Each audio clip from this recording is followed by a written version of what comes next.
Bom dia! Hoje começamos mais um episódio aqui do nosso novo quadro e eu resolvi chamar esse quadro de Café com Ray-Ban Meta. Eu pretendo nesse quadro aqui dentro do YouTube fazer um vídeo em primeira pessoa, né?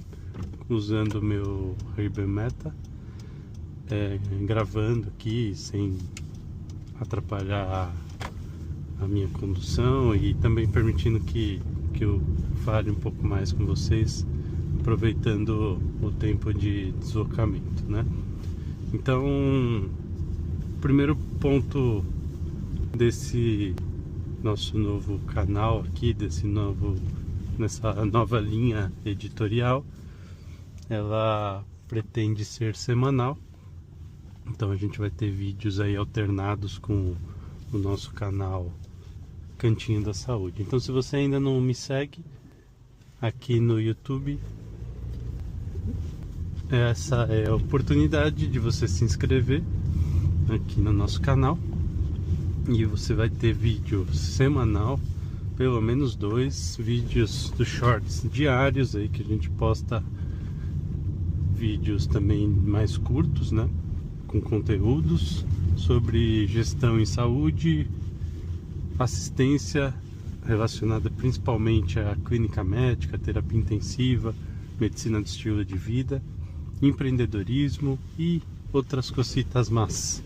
Meu nome é César Buchala, eu sou médico, especialista em clínica médica e terapia intensiva, também sou gestor de qualidade, gestor de saúde e hoje também estou em um MBA de finanças, tentando aprimorar essa parte das finanças na minha vida de empreendedor. Sou CEO e fundador da Consultri, um ecossistema de gestão em saúde, em que a gente tem frentes de consultorias, mentorias, tanto para profissionais da saúde, médicos e não médicos, quanto mentorias também para pessoas. Então, se você ainda não conhece nosso serviço, eu vou deixar aqui também na nossa legenda um link para vocês poderem conhecer um pouquinho mais, e vai ter um QR Code aqui também para vocês poderem entrar aí nas nossas outras redes sociais, Instagram, TikTok, Facebook, LinkedIn, Kawaii, todas as outras redes que a gente tem por aí, tá bom? Então hoje eu quero trazer um pouquinho de um assunto que foi bastante comentado nessa última semana, que foi a prova do ENAMED. Uma prova que classificou as faculdades de medicina do Brasil com uma graduação que vai de 1 a 5 e que trouxe uma grande quantidade de faculdades reprovadas. Faculdades, na verdade, com notas, conceitos 1 e 2, que são conceitos baixos aí, pelo critério do ENAMED. Uma boa parte dessas faculdades são faculdades particulares, muitas delas com pouco tempo de cursos, né? Algumas talvez ainda sem nenhum médico formado, outras já com algum histórico de tempo de formação de médicos. Graças a Deus, e não é só graças a Deus, a gente sabe de todo o trabalho educacional e de toda a qualidade e histórico. A faculdade que eu me formei, a Unicamp, tirou o conceito 5, lá, que é o conceito máximo, né? Então, algo que eu não nem titubeava, nem pensava diferente. USP também, da mesma forma, Unifesp, diversas outras grandes faculdades conceituadas, as 3 principais aí do Brasil, USP, Unicamp e Unifesp, pelo menos ao meu ver, tiraram esse conceito 5. O que isso quer dizer dentro da carreira de um médico, ou até mesmo para você, paciente, que procura um médico? O que a formação dele significa para você? Bom, hoje o marketing médico ele não traz tanto os atributos de formação de um médico. E na verdade, se a gente for olhar também para a carreira profissional, para o mercado de trabalho em outras áreas, a formação ela nem sempre é um atributo tão importante que é visualizado pelo recrutador. Não é algo que vá ser um critério de seleção muitas vezes, né? A gente sabe que, como diz o ditado popular, se contrata pelas hard skills e se demite pelas soft skills, né? Essa é uma verdade parcial. Obviamente a gente tem que ter boas soft skills e isso pode ser muito bem visualizado dentro de uma entrevista de trabalho e também nos primeiros dias de trabalho, né? Isso talvez seja o motivo para muitas pessoas não serem aprovadas dentro do período de experiência. Mas em algumas áreas eu entendo que as hard skills são muito importantes. Então ter uma boa formação e depois uma boa especialização, uma continuidade dessa parte de aperfeiçoamento de hard skills é sim fundamental. Quando a gente está falando do mercado de trabalho médico, pelo menos eu como ex-diretor técnico hospitalar e também na frente de coordenador médico de UTI hoje, olho sim para a formação desse médico. Isso faz bastante diferença, principalmente a residência médica. A residência é um momento em que o médico se especializa e ele faz seus 2 a 3 anos ali de especialização e é um momento em que realmente ele vai ter contato intenso com a prática e vai se aperfeiçoar dentro das hard skills. Mas obviamente uma boa residência também deve trabalhar bem as soft skills, né? Empatia, resiliência, inteligência emocional. Hoje cada vez mais são necessárias, sempre foram, né? O médico sempre precisou dessas soft skills. Em algumas especialidades ainda mais, né? Terapia intensiva, por exemplo, é um local de muito contato com a morte, com más notícias. Então, se o médico não tem inteligência emocional, não tem resiliência, não tem empatia, ele vai ter dificuldades de trabalhar. Uma comunicação efetiva, né? Todas as soft skills aí bastante importantes, né? Liderança. Então, a gente percebe que cada vez mais elas são exigidas. Mas e as hard skills, né? Como que a formação médica pode influenciar nessa continuidade da carreira médica? Tudo bem que eu entendo que a formação da residência suplementa muitas coisas que a formação médica talvez não traga. Principalmente no quesito de hard skills mais específicas de uma especialidade. Em alguns pontos eu entendo que sim. Mas quando a gente vai olhar para a parte técnica, principalmente científica, a capacidade de estudo adequado, a capacidade de levantamento bibliográfico, esse olhar mais acadêmico e também dentro de algumas áreas esse olhar mais empático mesmo, que aí vai pro lado de uma soft skill, mas que é muito difícil você aperfeiçoar isso só em 2 anos. É uma carreira, é uma jornada. Eu entendo que comece de uma forma bem intensa na faculdade. E eu tenho o orgulho de dizer que dentro da minha formação eu tive uma capacitação de empatia, de comunicação de más notícias, principalmente no paciente grave, no paciente que mais carece, talvez, ou alguns dos que mais carecem dessa proximidade do médico, dessa empatia, são os pacientes graves. E eu tinha na minha formação médica alguns exemplos de grandes profissionais que dentro de um ambiente caótico, de um pronto-socorro, de um hospital público, de um hospital das clínicas, conseguiam fazer a mágica de conexão, de empatia com o paciente, mesmo com barulho, mesmo com um ambiente lotado, com cheiros, com dificuldade de se aproximar às vezes do paciente por conta de diversas macas na frente. Isso fez muita diferença na minha formação e eu tenho certeza que isso é um dos motivos para que a gente tenha hoje na Unicamp e em outras grandes faculdades de medicina conceitos 5 aí no ENAMED. Eu acredito muito na possibilidade do ser humano se aperfeiçoar. A faculdade é um início, mas eu acredito muito também que esse tempo vai ser mais longo para quem não tem esse shortcut, esse atalho na sua carreira médica. A pessoa que consegue ter no início da carreira, numa faculdade, essas soft skills implantadas, treinadas de uma forma adequada, ela com certeza vai ser um médico mais bem formado. Outro dia me fizeram uma pergunta, um dono de um estabelecimento, de uma instituição de saúde, que me trouxe bastante provocação na hora. Eu tinha que dar uma resposta rápida.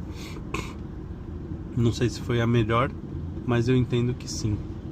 Ele me perguntou quanto tempo demora para saber se um bom médico vai ser realmente um bom médico, se um médico vai ser um bom médico.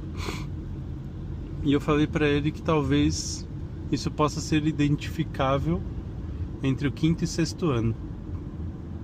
Por que eu disse isso? Porque é nesse momento que o médico tem ali o primeiro contato com o internato, né? Ele até tem outros contatos antes. A gente tinha o que a gente chamava de internato zero na Unicamp, né? Por volta do 3º ano. E tinha outros contatos com pacientes, mas a parte mais intensa do internato começa no 5º e no 6º ano. No 5º ano, mais precisamente.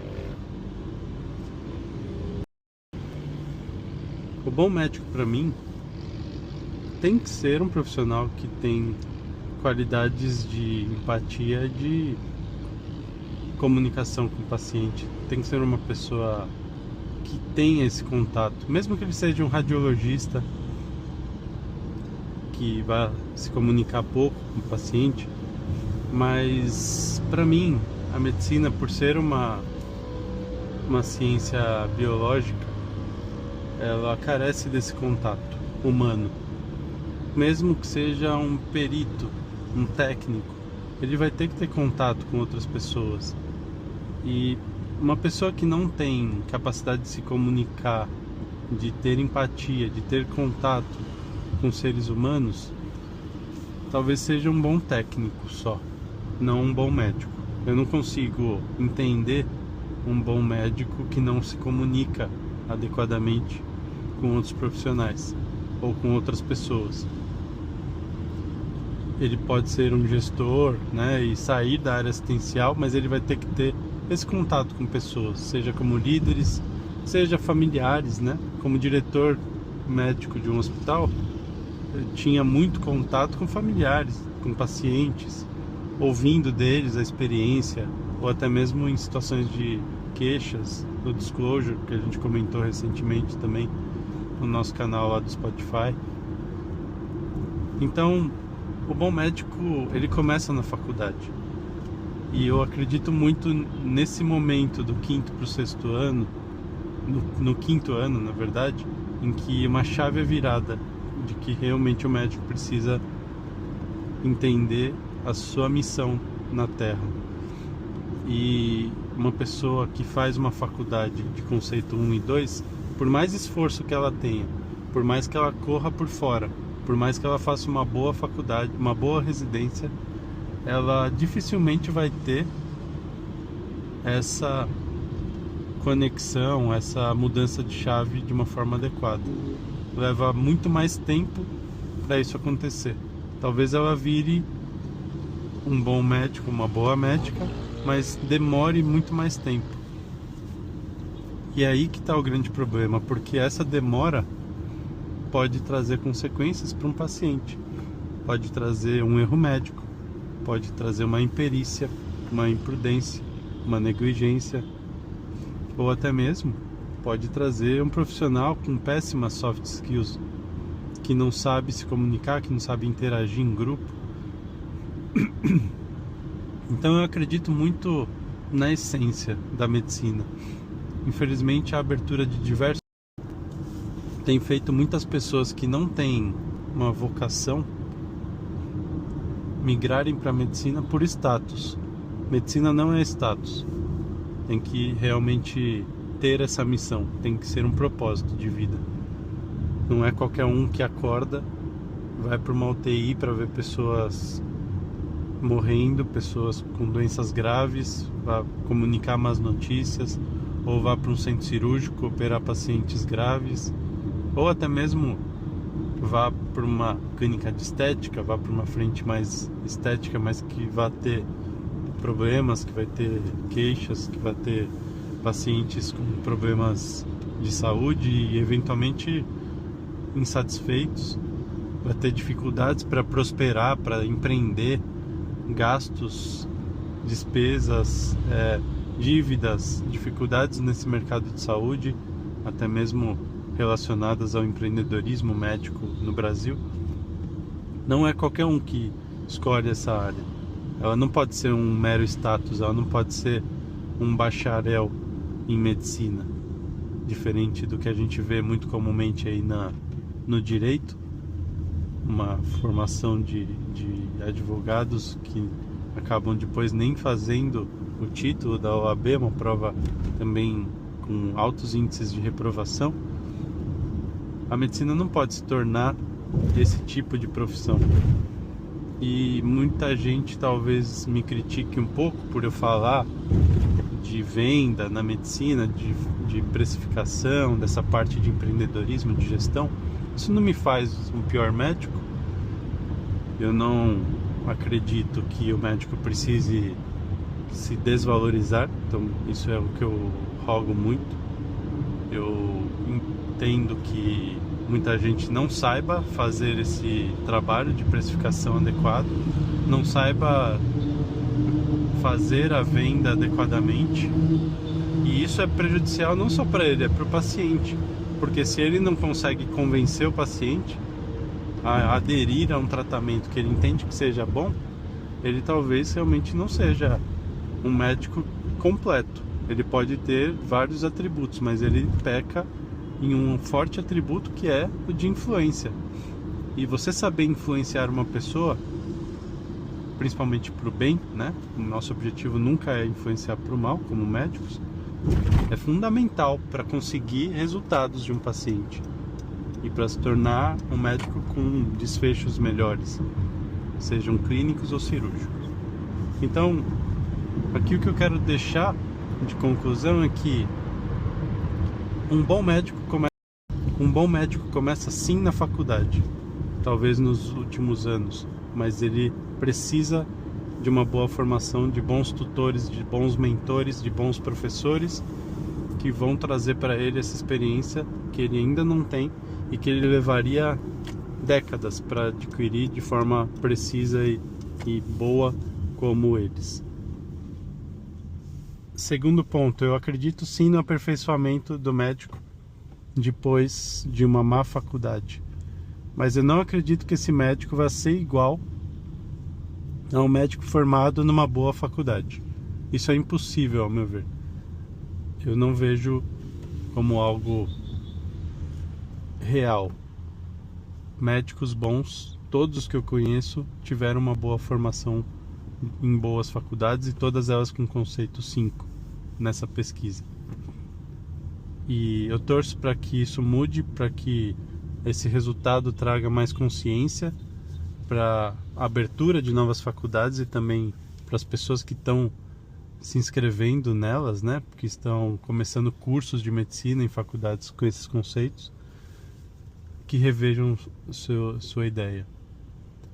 Espero que eu possa ter contribuído um pouco mais com essa situação do ENAMED. Eu não fui tão a fundo no ensino e na prova e nesse concurso e nesse exame como ele é feito. A gente pode trazer isso em algum outro momento, mas eu fui um pouco mais reflexivo e filosófico aqui nesse conceito da formação médica.